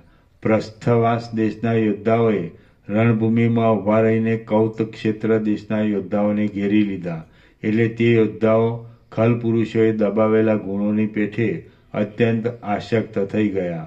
જેમ કમળોને વીણનારા પુરુષો હાથો વડે સરોવરમાંથી કમળોને તોડીને તરત નાસી જાય તેમ દ્વીપ દેશના યોદ્ધાઓ ભાલાઓ વડે બાહુદા દેશના યોદ્ધાઓના માથાઓને કાપીને ક્ષણ માત્રામાં તરત નાસી ગયા. જેમ ઉત્તમ પંડિતો આખા દિવસ સુધી વાદવિવાદનો શાસ્ત્રાર્થ ચલાવ્યા છતાં પણ ગભરાઈ જાય નહીં અને હારે પણ નહીં એ રીતે સરસ્વતી નદીના તીરે રહેનારા સુભટો સાયંકાળ સુધી સંગ્રામ કર્યા છતાં પણ ગભરાયા નહીં અને પરાજય પણ પામ્યા નહીં. શત્રુઓએ ખરવગ દેશના ક્ષુદ્ર યોદ્ધાઓને નસાડ્યા હતા છતાં જેમ ઠંડા થવા આવેલા અગ્નિઓ પાછા લાકડા મળવાથી પરમ તેજ પામે છે તેમ તેઓ પાછી લંકાના રાક્ષસોની સહાય મળવાથી પરમ તેજ પામ્યા. હે રામ, એ મોટા યુદ્ધનું સંપૂર્ણ વર્ણન કરવાને 2000 જીભોવાળા શેષનાગ પણ સમર્થ નથી. તો પછી હું એક જીભવાળો તો કેટલુંક વર્ણન કરી શકું? હું તો એ વર્ણન કરતાં સાચે જ ગભરાઈ ગયો છું. શ્રી યોગ વાસિષ્ઠ મહારામાયણમાં ઉત્પત્તિ પ્રકરણનો લીલાના આખ્યાન સંબંધી યોદ્ધ જય પરાજય વર્ણન નામનો સર્ગ 37મો સમાપ્ત. સર્ગ 38મો યુદ્ધથી નિવૃત્ત થતી સેના અને રણભૂમિનું વર્ણન. આ 38મા સર્ગમાં સેનાઓના પાછા વળવાનું અને રણભૂમિના બીભત્સપણાનું વર્ણન કરવામાં આવશે. વશિષ્ઠ બોલ્યા, એ પ્રમાણે જીતેલાઓના સિંહનાદોથી અને હારેલાઓના હાહાકારથી ભરેલું અતિ પ્રબળ યુદ્ધ ચાલતું હતું. ત્યારે સૂર્ય રદ આદિના અંધકારથી મંદ થઈ ગયો હતો. ત્યારે શરીરોથી નીકળેલા રુધિરોને ઢાંકનારા કવચોમાંથી રુધિરો ટપકતા હતા. ગોફણોમાંથી યુક્તિપૂર્વક ફેંકાતા પથરાઓની વૃષ્ટિઓ એક સ્થળમાં ઉછળતી હતી તો બીજા સ્થળમાં પડતી હતી. અને સાયંકાળ સમીપમાં આવવાથી નદીઓમાં કમળોની પંક્તિઓ સંકોચ પામવા લાગી હતી. ત્યારે બાણોના આગલા ભાગો અને પાછલા ભાગો પરસ્પર મળવાથી અગ્નિના તણખાઓ ઉડતા હતા અને એ બાણોરૂપી નદીઓ ઘણે દૂર સુધી જતી હતી તથા આવતી હતી. ત્યારે કપાઈને ઉડતા મસ્તકોરૂપી કમળોવાળી, ચક્રરૂપી ચકરીઓવાળી અને કાંતિરૂપ તરંગોવાળી શસ્ત્ર સમૂહરૂપી આકાશ ગંગાઓએ આકાશરૂપ સમુદ્રને છલોછલ કરી દીધો હતો. ત્યારે વાયુના જેવો શબ્દ કરતા શસ્ત્રોના ઘાટા સમૂહોને વાંદરાઓ વર્ષા ઋતુના વાદળામાંની સૂતા હતા અને તેથી કામાતુર થઈ જતા હતા. સિદ્ધ લોકો 2 શસ્ત્ર સમૂહોથી પોતે વચમાં કપાઈ જશે એવી આશંકા રાખતા હતા. આ સમયમાં ત્યાં જેમ શસ્ત્રો વાગવાથી વીર પુરુષ ક્ષીણ થઈ જાય તેમ પોતાનો માત્ર 8મો ભાગ અવશેષ રહેવાને લીધે તડકો પડી ગયો અને મધુર થયેલો તે દિવસ ક્ષીણ થઈ ગયો. અર્થાત સાયંકાળનો સમય થયો. ઘોડાઓ તથા હાથીઓ થાકી ગયા. સૂર્ય અસ્ત પામવાને લીધે શસ્ત્રોના ચળકાટો મંદ પડી ગયા અને દિવસના પ્રતાપની સાથે સેનાઓનો પ્રતાપ પણ મંદ થઈ ગયો. આ સમયમાં બંને પક્ષના સેનાપતિઓએ મંત્રીઓની સાથે વિચાર કર્યો અને યુદ્ધ બંધ રાખવાનું કહેવા માટે એકબીજાની પાસે દૂતો મોકલ્યા. સર્વના યંત્રો, શસ્ત્રો અને પરાક્રમો શ્રમને લીધે મંદ પડી ગયા હતા. તેથી તે સમયમાં સગડાઓએ યુદ્ધ બંધ કરવાનું સ્વીકારી લીધું. પછી જેમ ધ્રુવ ઊંચા સ્થાનમાં ચડે છે તેમ બંને સેનાઓનો એક જણ મોટા રથની ઊંચી ધજાની પાસે કરેલા ઊંચા સ્થાનમાં ચડ્યો. જેમ રાત્રિ કિરણોથી લાંબા લાગતા ચંદ્રને ફેરવે છે તેમ તે બંને જણાઓએ યુદ્ધ બંધ કરવાની સૂચના કરવાની માટે સઘળી દિશાઓમાં ધોળા વસ્ત્રો ફેરવ્યા અને એ રીતે યુદ્ધ બંધ કરવાની સૂચના કરી. જેમ પ્રલયના અગ્નિથી જગત બળી જાય છે ત્યારે પુષ્કરાવર્તક નામના મેઘો ગાજવા લાગે છે તેમ તે સમયે પડછંદાઓથી દિશાઓને વ્યાપ્ત કરનારા દુદુંબીઓ ગાજવા લાગ્યા. જેમ તળાવમાંથી નદીઓ ચાલે છે તેમ નીચે પડેલા બાણ આદિ શસ્ત્રોની કાંતિઓનો પ્રવાહ દેવલોકોથી ખાલી થયેલા આકાશમાં અટક્યા વિના ચાલવા લાગ્યો. જેમ ભૂકંપ થઈ રહ્યા પછી વનોનું કંપવું હલકું પડી જાય છે અને જેમ વર્ષા ઋતુ પૂરી થતાં સમુદ્રનું ઉછળવું ધીમું પડી જાય છે તેમ ત્યાં યોદ્ધાઓના હસ્તરૂપી વૃક્ષોનું ચલન ધીરે ધીરે ધીમું પડી ગયું હતું. જેમ પ્રલય સમુદ્રમાંથી જળનો સમૂહ પ્રલયને અંતે ચારે દિશાઓમાં નીકળી જવા લાગે છે તેમ ત્યાં બંને સૈન્યો રણભૂમિમાંથી નીકળી જવા લાગ્યા. મંદરાચળ નીકળી જવાથી જેમ ક્ષીરસાગર શાંતિ પામ્યો હતો તેમ ગુમાગુમ કરતા અટકેલા બંને સૈન્યો ધીરે ધીરે શાંતિ પામવા લાગ્યા. રણભૂમિ ક્રમે ક્રમે થોડી વારમાં ખાલી થઈ ગઈ. તેથી તે પૂતનાના પેટ જેવી ભયંકર અને અગત્ય ખાલી કરેલા સમુદ્ર જેવી શૂન્ય થઈ ગઈ. એ રણભૂમિમાં સબોના ગંજના ગંજ પડ્યા હતા અને ઘણી ઘણી લોહીની નદીઓ વહી જતી હતી. જેમ વનમાં તમરાઓ ચીચિયારી કરે છે તેમ ત્યાં મરેલાઓના સંબંધીઓ ચીચિયારી કરતા હતા. લોહીની ચાલતી નદીઓમાં તરંગોની ઘૂઘવાટી જામી રહી હતી અને અધમુવેલા માણસો વ્યગ્ર થયેલા જીવતા માણસોની ચીસો પાડીને બોલાવતા હતા. મુવેલાઓના અને અધમુવેલાઓના શરીરોમાંથી લોહીના ધોધ નીકળ્યા કરતા હતા. ત્યાં જીવતા માણસોની પીઠ ઉપર પડેલા શબો પીઠના ચાલવાથી હાલતા હતા અને પોતાના સજીવપણાની ભ્રાંતિ ઉપજાવતા હતા. મોટા મોટા હાથીઓના શબોના ગંજા ઉપર વાદળાઓ મેઘની ભ્રાંતિથી બેસતા હતા. વિખરાયેલા રથોના સમૂહો પડેલા હોવાને લીધે ત્યાં વાયુથી કંપેલા વૃક્ષોવાળા વનના જેવો દેખાવ થઈ રહ્યો હતો. ચાલતી લોહીની નદીઓના વેગથી ત્યાં હાથીઓ અને ઘોડાઓ તણાતા જણાતા હતા. બાણોના, સાંગોના, વૃષ્ટિઓના, મુસળોના, ગદાઓના, પ્રાસોના અને તલવારોના સમૂહથી ત્યાં કેટલીક સંકળાશ થઈ રહી હતી. પૃથ્વીના ભાગો પલાણોથી, અંગરખાઓથી, કમરપટ્ટાઓથી અને બખ્તરોથી વ્યાપ્ત થઈ રહ્યા હતા અને શબોના શરીરો ધજાઓના વસ્ત્રોથી તથા ચામરરૂપ વસ્ત્રોથી ઢંકાઈ રહ્યા હતા. ઊંચી થયેલી ફણો જેવા અને ઉઘાડા મોઢાવાળા માથાઓરૂપી કુંજમાં પેસીને પવન સુસવાટા કરતો હતો. ત્યાં શબોરૂપી પરાળના ઢગલામાં પિશાચો સૂતેલા જોવામાં આવતા હતા. મુકુટોના, હારોના અને બાજુબંધોના પ્રકાશથી ત્યાં હજારો ઇન્દ્રધનુષ્યોના જેવો દેખાવ થઈ રહ્યો હતો. કૂતરાઓ અને શિયાળવાઓ ત્યાં પોતાના આગલા પગો વડે આંતરડાઓની લાંબી અને ગાંઠી દોરીઓને ખેંચતા હતા. ઉઘડી ગયેલા દાંતવાળા કંઠપ્રાણ થયેલા માણસો શાહીના ક્યારાઓમાં પડ્યા કરંજતા હતા અને જીવતા માણસરૂપી દેડકાઓ રુધિરના કાદવમાં ડૂબી રહ્યા હતા. ત્યાં નીકળી પડેલી હજારો આંખો પાઘડીમાં કરેલા રંગના બુટ્ટાઓ જેવી લાગતી હતી અને ભય ઉપજાવનારી લોહીની સેંકડો નદીઓમાં હાથો તથા સાથળોરૂપી લાકડાઓ તણાઈ જતા હતા. શોકથી ચીસો પાડતા કુટુંબીઓ મુવેલા તથા અધમુવેલા માણસોને વીંટાઈને બેઠા હતા. ત્યાં બાણ, આયુધ, રથ અને અશ્વો તથા હાથીઓના પલાણોથી જમીનનો ખાલી ભાગ પૂરાઈ ગયો હતો. રણભૂમિ ઉપર નાચ કરતા દળોએ પોતાના બંને ભુજાઓરૂપી મંડપ વડે આકાશને પણ જાણે નીચું કરી દીધું હતું. મદ, મેદ તથા વસાની દુર્ગંધથી નાસિકાને પીડા થતી હતી અને તેમાંથી ચીકણો ભાગ નીકળતો હતો. ફાટી ગયેલા મોઢાવાળા અધમુવેલા હાથીઓ તથા ઘોડાઓ પોતાના બાકી રહેલા જીવનનો પછડાઈને અંત લાવતા હતા. લોહીની ચાલતી નદીઓના તરંગોરૂપી દાડીઓ વાગવાથી ત્યાં દુદુંબીઓ શબ્દ કરતા હતા. ત્યાં લોહીની સેંકડો નદીઓમાં મરેલા હાથીઓ અને ઘોડાઓરૂપી મગરો તણાઈ જતા હતા અને મરી જતા માણસો પોતાના મોઢામાં આવતા લોહીના પ્રવાહને ફૂટકારીને દર બહાર કાઢી નાખતા હતા. થોડો જેમાં જીવ રહ્યો હતો એ જેમના મોઢા તથા આંખો બાણોથી ભરાઈ ગયા હતા તેઓ વેદનાથી ચીચિયારીઓ કરતા હતા. બરોળના અને ચરબીના ગંધવાળા પવનના સ્પર્શને લીધે વહી રહેલું લોહી ઘાટું થવા લાગ્યું હતું.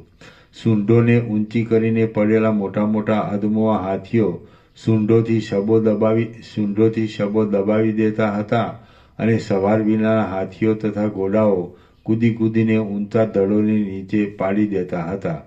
રોતા અને ચીસો પાડતા બંધુઓના હાથોમાંથી શબો પડી જતા હતા અને તેથી ત્યાં લોહીનો ઓઘ ઉછળતો હતો. મરી ગયેલા સ્વામીઓનું આલિંગન કરવા જતી કુલાંગનાઓ આસપાસ પડેલા શસ્ત્રોથી વિંધાઈને ત્યાં જ મરી જતી હતી.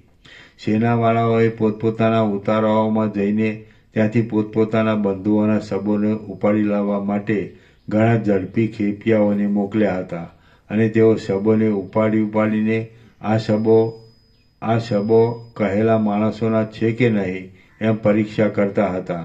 શબોને લેવા આવેલા યોદ્ધાઓના અનુચરો ઉતાવળને લીધે બીજા અધમુવેલા માણસોને પણ હાથ વડે ઉપાડીને ફેંકતા હતા. લોહીના પ્રવાહોરૂપ સેંકડો નદીઓમાં કેશરૂપી શેવાળ, મોઢાઓરૂપી કમળો અને ચક્રોરૂપી ચકરીઓ જોવામાં આવતા હતા. વહ્યા જતા લોહીના મોટા નદોમાં ઊંચા મોજાઓ ઉછળતા હતા. અધમુઆ થયેલા માણસો પોતાના અંગોમાં ખૂંચી ગયેલા આયુધોને કાઢી નાખવામાં વ્યગ્ર થયા હતા. યોદ્ધાઓનું મરણ પરદેશમાં થવાથી અત્યંત રુદન કરતા તેમના સંબંધીઓ રણભૂમિમાં તેમના આભરણોના, વસ્ત્રોના, ઘોડાઓના તથા હાથીઓના દાન કરી દેતા હતા. મરવા પડેલા લોકો પુત્રોના, મિત્રોના, માતાઓના અને ઈષ્ટદેવોના નામોનું સ્મરણ કરવા લાગ્યા હતા. મર્મસ્થળો કપાઈ ગયાની વેદનાનું વર્ણન હાય હાય અને ઓય ઓય એવા શબ્દોથી જ કરવામાં આવતું હતું. દેવગતિને લીધે નિર્બળ લોકોના હાથથી માર ખાઈને મરવા પડેલા લોકો પોતાના પ્રારબ્ધોને ધિક્કાર દેતા હતા. હાથીઓની સાથે લડાઈ કરવામાં અસમર્થ અને હાથીઓની આગળ નિઃસત્વ થઈ ગયેલા લોકો જીવવા માટે દેવોની માનતાઓ કરતા હતા. બીકન લોકો મરવા પડેલા માણસોને પગ નીચે કચરી નાખતા હતા અને એમ તેમનું અપમાન કરીને પણ નાસી જવામાં તત્પર થયા હતા. તેઓ નિઃશંક થઈને લોહીને ચકરીઓવાળા ભયંકર સ્થાનોમાં જવામાં પણ અચકાતા ન હતા. લોકોને બાણો વાગવાથી મર્મસ્થળોને પણ છેદી નાખનારી પીડા થતી હતી અને તેઓ તેમાં પોતાના જન્માંતરના પાપોનું અનુમાન કરતા હતા. ભાગતા કબંદોને પકડીને પિશાચો મોઢેથી તેમનું લોહી પીવા લાગ્યા હતા. લોહીની નદીઓમાં તણાતા ધ્વજો, છત્રો અને ઉત્તમ ચામરો કમળો જેવા લાગતા હતા. લોહીના નદોમાં સંધ્યાના રંગના પ્રતિબિંબ પડવાથી જાણે સર્વ દિશામાં રાતા કમળો ઉગડી રહ્યા હોય એમ જણાતું હતું. રથોરૂપી પર્વતોવાળો અને પૈડારૂપી ચકરીઓવાળો લોહીનો એ સમુદ્ર જાણે 7 સમુદ્રોથી જુદો 8મો સમુદ્ર થયો હોય એવો લાગતો હતો. એ સમુદ્રમાં પતાકાઓ રૂપી ફીણના સમૂહો હતા અને સુંદર ચામરોરૂપી પરપોટાઓ હતા. ઊંધા પડેલા રથો જાણે પૃથ્વીમાં ઊંધા વળી ગયેલા નગરો હોય એવા લાગતા હતા. 2 મિનિટ. તમારે નીકળવાનું શું માટે? તો પ્રસાદ આપી દો. Page number 213.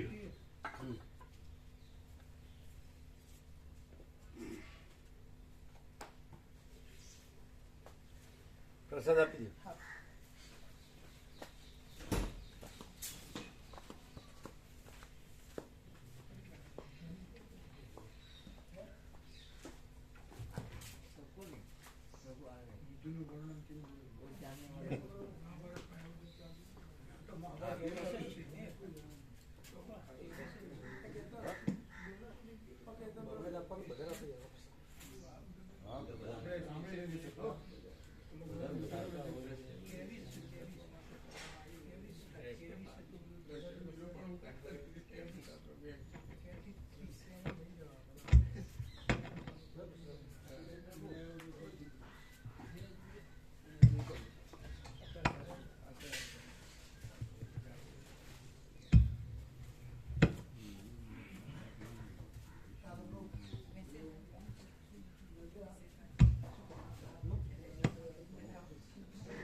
એટલે આ અક્ષર કીધું અરે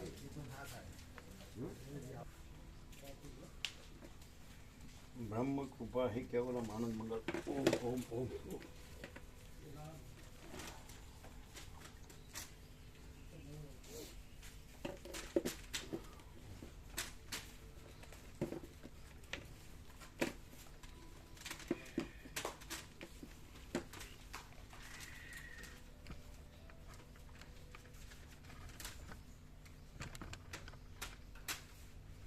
કેમ છે તબિયત સારી આપણો સારી પ્રસાદ લેવાય વિશ્રામ થાય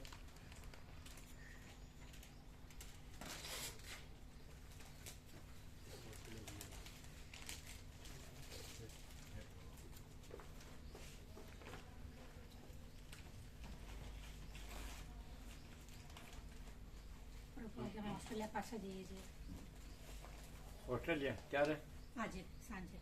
આજ સાંજની હા, ક્લિયરની ફ્લાઇટ ક્યારની છે ફ્લાઇટ રાત્રે 11 વાગ્યાની. રાત્રે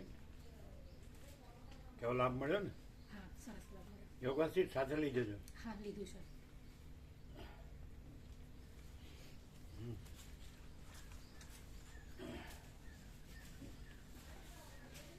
પેલું લીધું નિત્ય દર્શન લીધું ને એ કાયમ પાસે રાખવાનું કાયમ જોવાનું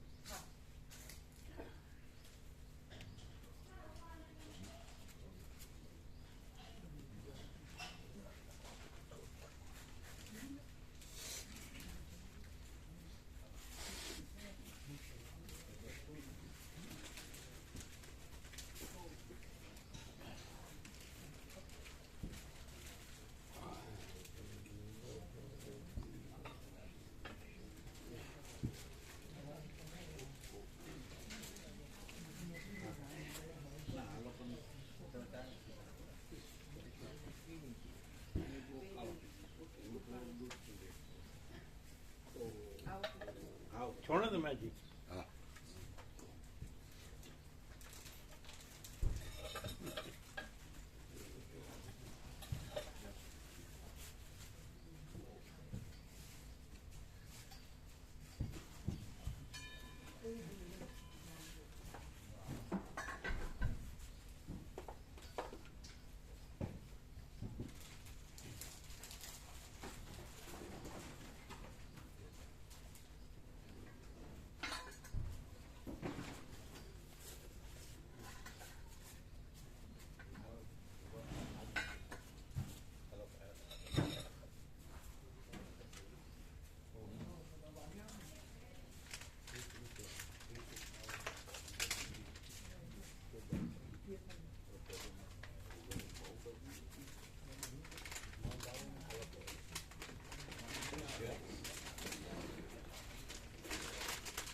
નીકળો ને હા, હમણાં થોડી વાર પછી આમને લેતા જઈશું અમે કાલ ઉપર ઉતારી દઈશું. એમને જવાનું છે અચ્છા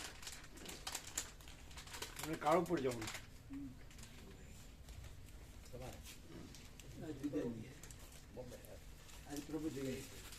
હા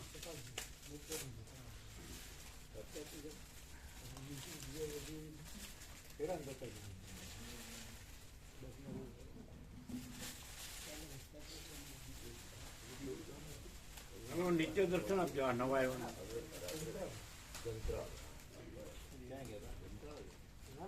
કેટલા વર્ષ પાલનપુરથી સ્વામી નીકળી ગયા.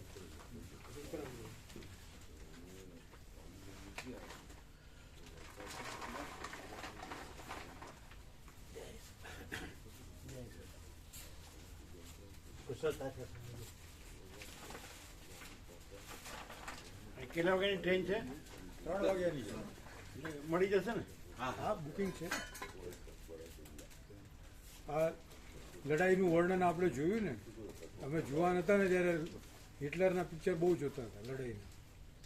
લડાઈ કોઈ દિવસ બંધ ન થાય, લડાઈ ચાલ્યા જ કરે. એટલે લડાઈ જે છે ને એ છેલ્લો વિકલ્પ છે. પેલા આધિપત્યની દાદાગીરી ચાલે, આધિપત્ય જમાવવાની, પછી એમાં ન માને તો લડાઈ કરવી પડે.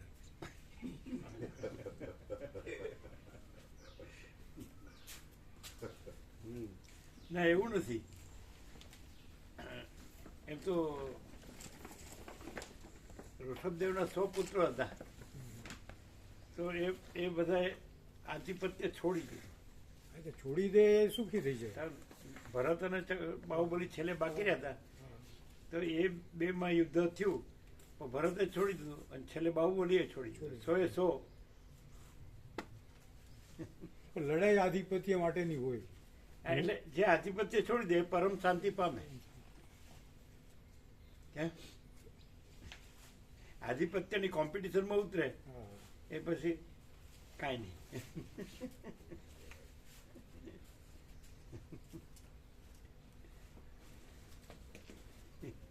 કે નહીં? બે જણા બાંધતા હોય ને એ ઘણી વખત બાંધ્યા કરે, પછી એમને એમ લાગે અમને કોઈ છોડાવે. ના પણ એમાં ભરતને પોતાની અંદરના આત્માની પ્રેરણાથી હા, એને વૈરાગ્ય છોડી દીધું, થાય. એને છોડી દીધું. એટલે છોડી દે. પણ ઘણા લોકો ન માનતા હોય ને, ના બાહુબલી તોય નહોતું છોડ્યું, ભરતે છોડી દીધું તોય નહોતું છોડ્યું. અત્યારે શ્રાવણ બેલગોડામાં 51 ફૂટની હા, છે. વન પિસ્તોલની મૂર્તિ છે. સ્વામીજી થોડું ઊંધું. એટલે પછી ઋષભદેવની 2 પુત્રીઓ અમારે પાઠ આવતો બાળપણમાં ભણવા, બ્રાહ્મી અને સુંદરી. એ તપ કરતા હતા ત્યાંથી પસાર થઈ અને પછી એમ બોલી કે વીરામોરા ગજથી હેઠા ઉતરો, એટલે તરત જ એ મોક્ષ થઈ ગયો. એટલે અહંકાર છૂટી ગયો. એટલે લડાઈ તો પેલા છોડી, બાહુબલીએ છોડી અને એને દીક્ષા એને લઈ હાથથી મૂકો ઉગામ્યો, પછી એને કોને ખબર ત્યારે શું એને મગજમાં આવ્યું ના પણ અને છોડી દીધું. પણ મુક્ત પેલા ભરત થયા અને બાહુબલીનો અહંકાર રહ્યો ના ના, સૌથી પહેલા મુક્ત થયા બાહુબલી. છેલ્લા બાહુબલી. એટલે બ્રાહ્મીને સુંદરી બોલી વીરામોરા ગજથી હા, એ હેઠા બોલ્યા એ ઉતરો. વાત સાચી. એટલે એ પછી બાહુબલી, એટલે છેલ્લા બાહુબલી. ભરત માટે તો કઈ કહેવાનું નથી, નહીં, ભરતનું બાહુબલી ચક્રવર્તી- માટે જ કહેવાનું છે. કે આપણે ઘરની બાજુમાં 3 મૂર્તિ છે ને નેશનલ પાર્કમાં, હા. એમાં એક ભરત, બાહુબલી અને આદિનાથ ભગવાન. આદિનાથ. ઋષભદેવ. એટલે એમાં એટલે અમે બાળપણમાં ત્યાં જતા હમ. હા ચાલીને જ જતા. વળી. એટલે ત્યારે નેશનલ પાર્ક હતો ને, હા, હા. ગાંધી એની પાછળ- સ્મૃતિ હતી ઉપર. પાછળ જે રસ્તો જાય છે ને હા. ત્યાં જમણી બાજુ, એટલે અમે જતા. હવેના ઘરથી આપણે 10 મિનિટ છે. આ બાજુ આવી ગયા તમે? હા, આ બાજુ સ્પેશિયલ સ્ટીલની સામે આવી ગયા ને. અચ્છા. આ બાજુ સ્પેશિયલ સ્ટીલમાં ઉભેરોય ના થાય. એટલે જે નેશનલ પાર્ક છે એ તો એમનામ જ છે ને, હા એમ હા, એ જ બધું છે. એમ જ. એમ જ એ તો છે. ટેકરી ઉપર છે. એ છે એ ઓલી ગાંધી ગુફા- સ્મૃતિ છે ને, ગાંધી ટેકરી કહેવાય એને. હા, અને ઓલી ગુફાઓ પણ છે. ગુફાઓ ટેકરી પણ ઉપર. એને રીતે. પણ હવે ત્યાંથી ટનલ કાઢે છે છેક ભાંડુપ ને મુલુંડ સુધી એવી રીતે શોર્ટકટ. પેલું ફરીને જવું પડતું હતું, ઘોડબંદર રોડથી જાય. અમે જ્યારે જંગલમાં રહેતા હતા માણેકલાની ચાલ, તો ત્યાંથી પાઇપલાઇન જતી હતી હા. બાજુમાંથી. એના ઉપર પાઇપલાઇન ઉપર ચાલે એને જંગલમાં જતા, રાજાવાડી. વિહાર સુધી જતા. વિહાર રાજાવાડી સુધી. પેલા પવઈ સુધી, હા. પવઈ આવે ને, અને પવઈથી જમણી બાજુ સાંદીપની એ છે હા, ટેકરી. છે. અત્યારે આશ્રમ છે ત્યાં હોય. અત્યારે નહીં, ત્યારનો ત્યારનો જ છે. અને ત્યારે હમ. ત્યાં ચિન્મયાનંદ સ્વામી હતા, 90 ફીટ, 90 યર્સ અને 6 ફીટ. એને ઇંગ્લિશમાં લેક્ચર કરતા, એકદમ પવઈ લેક ઉપર જ. એટલે જ્યાં જે પેલા હરણ ને એ બધું છે ને, હા, હા. એ પૂરું થાય એટલે સાંદીપની સાધના લય હમ. આમ ટેકરી પર બોર્ડ ત્યાં મારે, શંકર જમણી બાજુ. ભગવાનનું મંદિર છે. વિહારના રોડ પર. હા, વિહાર. શંકર ભગવાનનું મંદિર છે. હા, પણ એ ત્યાં સાધુ બ્રહ્મચારીઓ રહે, સંન્યાસીઓ બ્રહ્મચારીઓ રહે. અને નીચે લેક આખું વિહાર, પવઈ લેક. અને પેલી બાજુ અમે જતા, હમ. જે પ્લેન માટે જે લાલ લાઈટ હતી, એ ડુંગર હતા ને, હા. એ ડુંગર ઉપરથી જરીમરી ઉતરીએ જરીમરી એટલે પવઈ લેકની પાછળ બે સાઈડ જતા, આ બાજુથી જતા પેલી બાજુ. ત્યાં પવઈ લેક પૂરું થઈ જાય અને ત્યાં એ પેલી ચાંદીઓલી. નહીં એ પેલી કોલેજ હતી એન્જિનિયરિંગ, એ આઈઆઈટી પવઈ. આઈઆઈટી ને. આઈઆઈટી. હા, એ પવઈ લેક ઉપર પણ સામેની સાઈડ હતી. એટલે ડુંગર ઉતરીએ એટલે આઈઆઈટી કોલેજ આવે. હવે એ ડુંગર વયા ગયા ને ત્યાં હીરાનંદાની આવી ગઈ. શું આવ્યું? મકાનો હીરાનંદાની બધા બની- કોમ્પ્લેક્સ, મકાનો મકાનો. બની ગયા છે. એ કાઢે ક્યાં? ડુંગર ડુંગર છે, કાઢે. અમુક છે હજી જે લાઈટ વાળો છે ડુંગર છે હજી. હા, લાઇટ વાળો છે. એ લાઇટ વાળા પર અમે જતા અને પેલી બાજુ ઉતરી જતા. આપણે મહેન્દ્ર એટલે ત્યાં આઈટી કોલેજ હતી. આપણે અને ત્રણ આમ જણા બસ જાય તો ફરીને જાય, હમ. વિક્રોલીથી ફરીને જાય. હા. આપણે 3 જણા ગયા હતા. મહેન્દ્ર એટલે અંજનગાંવ વાળા મહેન્દ્ર, અશ્વિનના કાકા, અને આપણે 3 જણા આખો આમ ફરીને ગયા હતા. એ સિવાય પણ અમે જતા. એટલે બધું શું હતું ત્યારે? જંગલ ખુલ્લું જેવું, હતું, ખુલ્લું જંગલ જેવું જ હતું. ખુલ્લું એકદમ એકદમ ખુલ્લું. તો કેટલા વાગે જવાના છે? એમને 3 વાગ્યાની ટ્રેન છે. હા, એટલે કોણ જવાનું છે? તો આપણે હરી સાથે તો આવે છે ને આપણે આ સુશીલ પ્રભુ આવે છે હા, એટલે એની સાથે. એ તો અત્યારે તો વહેલા જ હશે. હા, વહેલા એ છે. વહેલા જ હતી. એ તો વહેલા. પણ એ વહેલા સરખી રીતે વયા જાય ને પછી ઓલા બસમાં જવું પડે ને એવું બધું છે. એટલે બદલી કરતા જવું નહીં એમ. એવું છે? હા. તો થાય તો એ રીતે, નહીં તો પછી બસમાં વયા છે. ના, એ તો આવવાનું જ એ તો છે. લઈ જ જશે તમે. એને જવાનું જ છે. હા એને જો. 2 દિવસથી છે ને અહીંયા. આ પ્રભુ મારી સાથે આવ્યા છે. આવો બેન નહીં છે. આ લોકો બધે આવા જગ્યાઓમાં જ બધા વધારે રહે, પ્રિફર કરે. આબુમાં રહે છે આમ વધારે, પછી ક્યારેક પાટણ સાગવડે આશ્રમમાં, એમ બધા જુદી જુદી. આપણે કોબમ પણ આવે. આબુમાં કઈ જગ્યાએ? સંત અમિતાભજી થઈ ગયા. સંત અમિતાભ, નાનું યુનિટ છે. હા, સંત અમિતાભ કરીને આપણા એ તો આપણે દેવ થઈ ગયા અત્યારે. વશિષ્ઠ વશિષ્ઠ આશ્રમ હા, જવાય છે. બસ એ જ જગ્યા, એ જ. એટલે બહુ નીચે નહીં ને, ના, પહાડ ઉપર જ છે ને. ઉપર જ. નાનું યુનિટ જ છે. ઉપર જ, પણ એ રસ્તે. એ રસ્તે જ, મધ્યમાં. એટલે બનતા સુધી અમે વિચારતા હતા ત્યારે એજેડ હતા ઘણા. હા, aged હતા. 80 પર. ત્યારે અમે એને દર્શન એકદમ કરવા ગુલાબી. વોકિંગમાં. હા હા હા, એ જ. એટલે જે સનરાઈઝ પોઈન્ટ છે ને, હા, ત્યાં જ, એ જ. ત્યાં વોકિંગ કરતા એ રસ્તે. એટલે અમે જોયેલા, અમે વોકિંગ કરતા ને અત્યારે શરીર શાંત થઈ ગયું 2019 એ તો, પણ અમે તો એના પહેલા પહેલા બરોબર. અમે તો આખું ભારત વિચરેલા. હા, આ વખતે જવાના, સાઉથ બાજુ જવાના છે. હા, 25 દિવસ. હા, એટલે 17મી જાન્યુઆરીથી 10 ફેબ્રુઆરી આખું કન્યાકુમારી સુધી આખું સાઉથ, મહારાષ્ટ્ર ને નીચે. એમની જોડે નર્મદા પરિક્રમા મળી જતો અને સૌરાષ્ટ્ર બધી. સૌરાષ્ટ્ર કર્યું 7 દિવસ. પછી નર્મદા પરિક્રમા કરી 17 દિવસ આખી. ત્યાર પછી આખી અયોધ્યા ગયા નર્મદા. હતા. ત્યાં હું નહોતો ગયો. અયોધ્યા ને અને પછી અયોધ્યા. એટલે ભરૂચ નીલકંઠ મહાદેવ ટુ નીલકંઠ મહાદેવ આખી રાઉન્ડ. પછી ગયા ચિત્રકૂટ, પ્રયાગ, ત્રિવેણી, પછી કાશી વિશ્વનાથ, અયોધ્યારામ, અને પછી સાંવરિયા શેઠ રાજસ્થાન, અને શામળાજી. એ રીતે રાઉન્ડ 8 દિવસ. હવે 25 દિવસ. આમ તો બધું એવરેસ્ટ સુધી. એવરેસ્ટની નીચે કાળા પથ્થર છે ને, હેલિકોપ્ટરથી જવાય છે. હા, અને કૈલાસ ને માનસરોવર બધું. ત્યાં પણ જઈ આવે. હા, બધે અમરનાથ, કાશી વિશ્વનાથ, પશુપતિનાથ, નેપાળ, અને બધું ચારધામ, યમનોત્રી, ગંગોત્રી, કેદાર બધું. એટલે જગન્નાથપુરી ટુ દ્વારકા અને એવરેસ્ટ ટુ કન્યાકુમારી, આખું હિમાલય. એટલે કોઈ બાકી નહીં કોઈ. આ તો ભાવિકો કહે છે કે અમારે તમારી સાથે આવું છે, એટલે બાકી અમે તો ગયેલા જ છીએ. 98માં આખું પૂર્વ દક્ષિણ ભારત કરેલું 41 દિવસ. 2x2ની 2 બસ હતી, 41-41.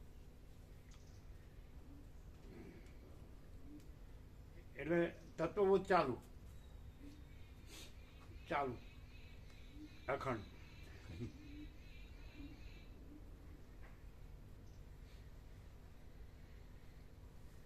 આપણી પાસે લઈ આવીશું. થોડો સત્સંગ આપનો લાભ લેવો છે. હે, આપણી પાસે પછી આવું જ દર્શન પછી આવશે. એ લોકોને આજે રોકાશે, પછી આપણી પાસે પણ આવશે. તમે છો ને? હા અમે 1 કલાક વોક કરી લઈએ પેલા. હા, ભલે.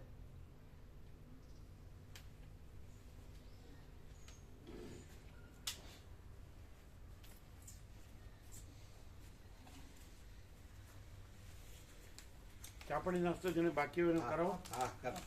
તમે લોકો કોણ? બીજા કેટલા બાકી છે? બધાએ કરી લીધો. બધા લઈ લીધો ને? એટલે આ જશે. સુશીલ પણ તો આવવાનું જ છે. એટલે એમની સાથે જ જજો. તમારે ક્યારે નીકળવાનું સુશીલ પ્રભુ? સવા 10 જેવું નીકળીએ. બરાબર? આ તો વધારે સારું રહેશે એને તો પછી હા, શાંતિથી.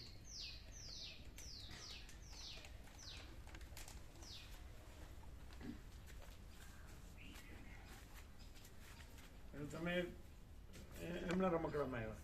હા અચ્છા, બરાબર. વિવેક પ્રભુ સાથે વાત થઈ હતી? આ થઈ હતી ને હા, એ આવવા તો પછી ખબર નહીં કેમ નહીં આવ્યા બરાબર.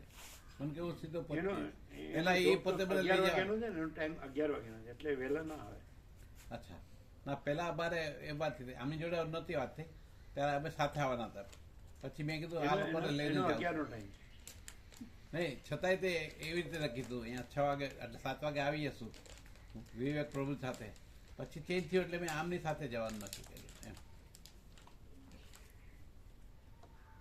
ચેન્જ થયો એટલે એમણે કીધું હશે. ના મેં કીધું એમને અચ્છા, હા.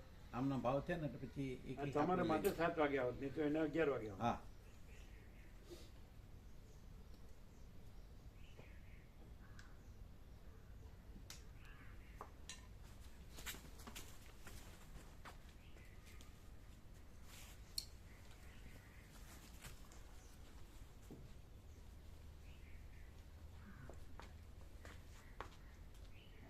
गाड़ी क्योंकि वो टूट गया, नीचे गिर गया था ना रात में. टेप मारी देसो टेप तो अभी रहेगा नहीं. ना ना टेप मारी देसो टेप है या तो मार दो, लगा दो.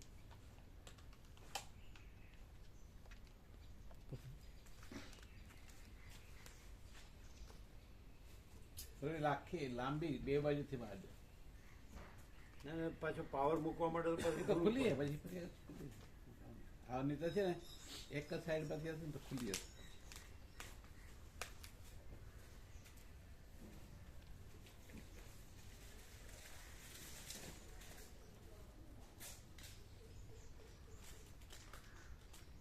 આમ આમ આ લોકોનું ગામ કે તમારું? આણંદ. આણંદ. આણંદ. ત્યાં વડોદરામાં ઇલેક્ટ્રિસિટી બોર્ડમાં હતા એન્જિનિયર ઇલેક્ટ્રિકલ એન્જિનિયર ઇલેક્ટ્રિસિટી બોર્ડમાં હતા બરોડામાં એમ ને?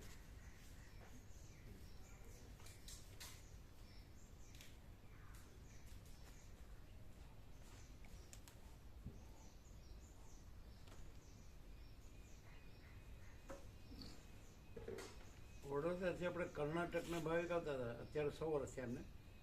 એ ઇલેક્ટ્રિસિટી બોર્ડમાં હતા. એ કર્ણાટકના હતા. અને ગુજરાતમાં જે પેલા આવતા આપણે શું નામ? ભાઈ પ્રભુ પાઈ શ્રીધરભાઈ ને શ્રીધરભાઈ. સવિતાભાઈ. શ્રીધરભાઈ એમના હતા. કરતા આગળના બે અને એકદમ એ સૌથી ઉપરની પોસ્ટમાં હતા એન્જિનિયર ગુજરાતમાં. એમણે સારો લાભ લીધો ખૂબ. અત્યારે તો 100 વર્ષના છે. અને ફોન આવે જય પ્રભુ કરે. વડોદરા જ છે. એ કૈલાસ આવ્યા હતા નહીં? ભરૂચનો જે પેલો પુલ છે ને, જે આપણે ગોલ્ડન આ ગોલ્ડન બ્રિજ, એનું બધું એમણે કરેલું. ઇલેક્ટ્રિસિટીનું હશે હે? ઇલેક્ટ્રિકનું કામ હા, એમના અંડર બધું ગોલ્ડન બ્રિજ.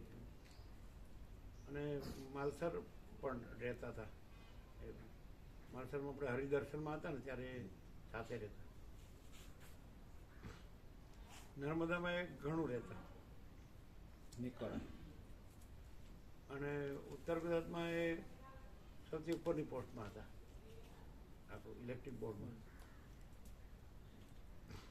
અત્યારે છે 100 વર્ષ વડોદરામાં જ.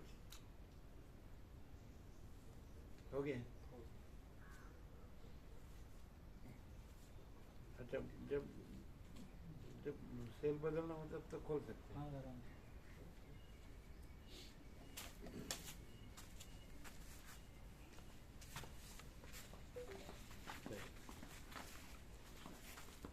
હજી તો છો ને તમે? હા હા 10 સાડા 10 સુધી.